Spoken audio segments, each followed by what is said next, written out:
কালা জাদুর ভয়ঙ্কর প্রভাবে কারো জীবন পর্যন্ত চলে যেতে পারে। তারপরও বর্তমান আধুনিক প্রযুক্তির যুগে ভয়ঙ্কর এই কাজ থেকে সরে আসেনি অনেকেই।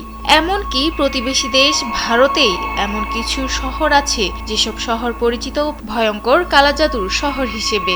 এইসব শহরে পা ফেলার আগে কয়েকবার ভাবতেন মুঘল ও ব্রিটিশরাও। সেই শহরগুলো আজও টিকে আছে অজানা ভয়ঙ্কর অবস্থানে।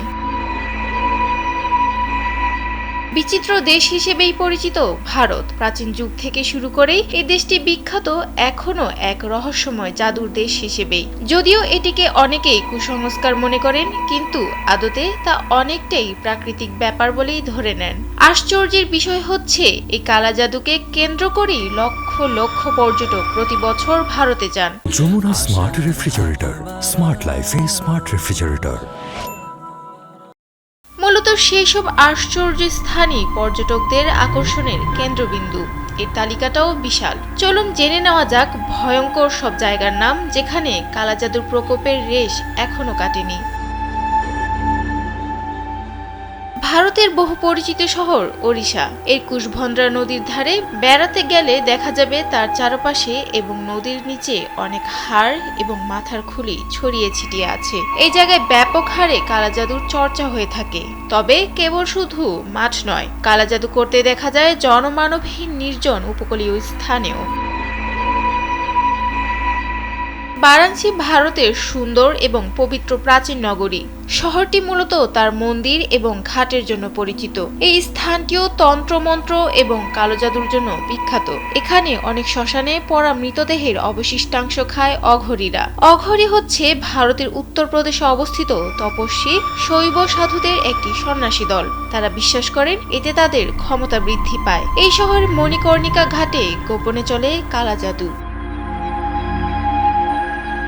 প্রিয় শহর কলকাতাও এই তালিকার বাইরে নয়। জানা গেছে উত্তর কলকাতার নিমতলা ঘাটও কালা জাদুর জন্য বেশ বিখ্যাত। মধ্যরাতে এলাকা যখন একেবারে নির্জন হয়ে পড়ে, তখন অঘরীরা নিমতলা ঘাটে এসে ওরা মৃতদেহের দেহাবশেষ খায়। এর পাশাপাশি ভোর হওয়ার আগে তারা এখানে বসে কিছুক্ষণ ধ্যানও করেন। আসামের একটি গ্রাম মায়ং।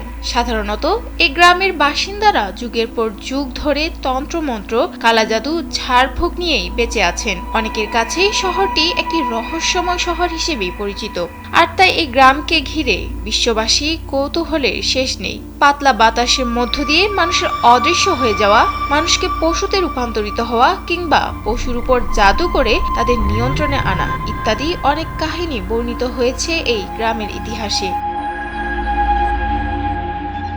হায়দ্রাবাদেও কালা জাদুর চর্চা হয়ে থাকে, আর এর জন্য এখানকার সুলতান শাহী স্থানটি বেশ বিখ্যাত। কথিত আছে যে এই ধরনের লোকেরা বিভিন্ন তান্ত্রিক বা অঘরী কালো জাদু করে টাকা উদ্ধার করে এবং তারপর অনেকে এর বিনিময়ে যৌন মিলন চায়। কেউ আবার বিনিময়ে চায় পশু বলি। সুলতান শাহী ছাড়াও চিত্রিকা, মুঘলপুরা ও শালিবন্দ এই তিন স্থানেও তন্ত্রমন্ত্র করা হয়।